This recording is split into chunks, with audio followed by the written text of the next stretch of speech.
Di Malaysia, terdapat beberapa jenis madu yang boleh didapati daripada pelbagai jenis lebah. Antaranya ialah madu lebah, madu tualang, madu kelulut dan sebagainya. Lebah kelulut atau nama saintifiknya digelar sebagai Meliponini, di mana lebah kelulut ini juga menghasilkan madu sama seperti lebah yang lain. Habitat bagi lebah kelulut adalah di hutan hujan tropika dan sesuai hidup di iklim khatulistiwa sepanjang tahun seperti di negara kita. Lebah kelulut ni mengeluarkan madu yang lebih cair tetapi lagi berkhasiat. Daripada segi khasiatnya mempunyai 10 kali ganda antioksida berbanding dengan madu biasa. Kaedah madu kelulut terhasil adalah lebah kelulut meletakkan madu di dalam kantong yang diperbuat daripada propolis. Propolis ini adalah resin daripada pokok-pokok yang mereka akan mengambil resin ini dan menjadikan dia sebagai kantung, dan lepas kantung ini terbuat, mereka akan isikan kantung ini dengan nektar, iaitu sumber-sumber manisan daripada bunga dan pokok-pokok, dan mereka akan mengisikan propolis ini dengan nektar sehingga penuh. Bila adalah penuh, madu itu akan diperam selama sebulan atau 5 minggu macam tu, dan kemudian kita akan menuaikan madu itu. Khasiat di dalam madu kelulut ini adalah lebih tinggi berbanding madu biasa. Ini adalah kerana propolis yang terkandung mempunyai anti kuman, anti radang, anti kanser dan kajian lain masih lagi giat dijalankan oleh para penyelidik. Antara kalau kita lihat lebah biasa, mereka akan membuat madu itu dalam kantung heksagon yang dibuat daripada lilin. Lebah kelulut ni tidak menggunakan apa-apa lilin, tapi mereka menggunakan propolis. Itu perbezaan yang sangat ketara.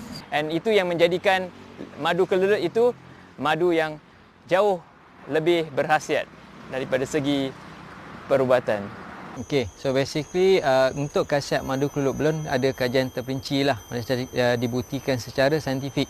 Okay, scientific evidence, cumanya lebih pada berdasarkan testimonial lah. Maknanya orang yang pakai, dia guna, contoh orang tu kena kencing manis, berkurangan lah, kencing manis, darah tinggi, gout, and then penyakit-penyakit lain daripada penggunaan harian, ada berkurangan lah penyakit itu. So banyak kajian telah giat dijalankan untuk membuktikan kebaikan madu kelulut dengan kajian saintifik lah. Terdapat lebih 500 jenis spesies lebah kelulut di seluruh dunia. Kajian mendapati terdapat lebih kurang 46 spesies lebah kelulut di Malaysia. Heterotrigona itama dan Genotrigona thoracica antara spesies lebah kelulut yang terdapat di Malaysia. Lebah kelulut merupakan sejenis kumpulan lebah yang berwarna gelap dan bersaiz kecil dan tidak menyengat.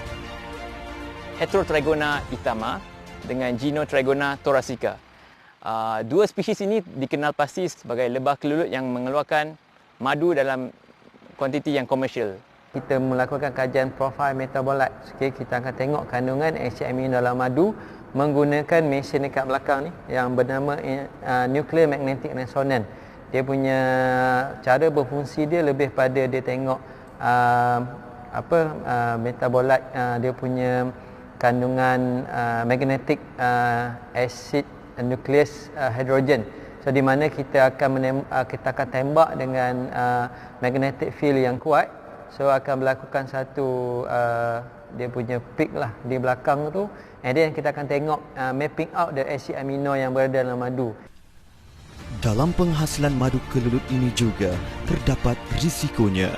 Para penternak selalu dibelenggungi masalah dengan serangan jenis serangga yang dikenali sebagai black soldier fly. Serangan makhluk perosak ini boleh mengakibatkan penternak akan mengalami kerugian sekitar antara 10 hingga 50% dari jumlah penghasilan madu kelulut. So, kalau kita lihat masalah BSF ni, kalau kita lihat kita ada pekerja yang menjaga dia, monitor dia setiap hari, masalah ni akan kurang sebab daripada pengalaman saya, banyak kes yang terjadi BSF ni sebab dia biarkan sarang itu di ladang selama sebulan tanpa apa-apa monitor. Dia ingat okey, selepas sebulan saya akan menuai. So dia biarkan macam tu je kalau di hutan lagi teruk lah, di hutan atau di ladang mana-mana. Sebab bila kita buat macam tu, kita tidak check, banyak musuh yang akan datang. Cicak ke, BSF ke, kalau jengking ke, anai-anai ke, kita mesti check setiap hari at least, atau sekali dalam 2 hari. Sebab bila kita buat macam tu, ladang kita akan dalam keadaan tip-top. Penjagaan yang baik sangat penting untuk mengawal masalah BSF.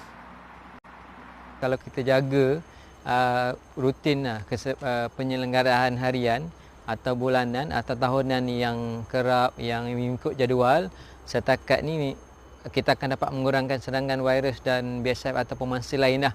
So basically seperti ternakan-ternakan yang lain juga, dia akan ada masalah.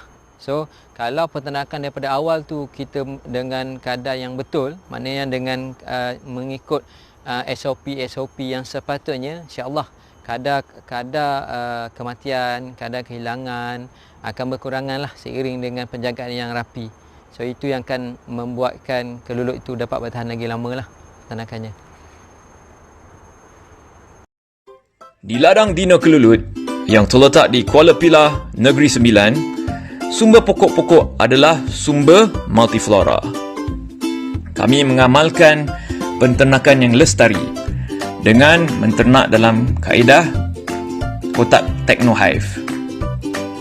Bagi mereka yang ingin mendapatkan madu kelulut yang asli dari ladang, bolehlah layari laman web kami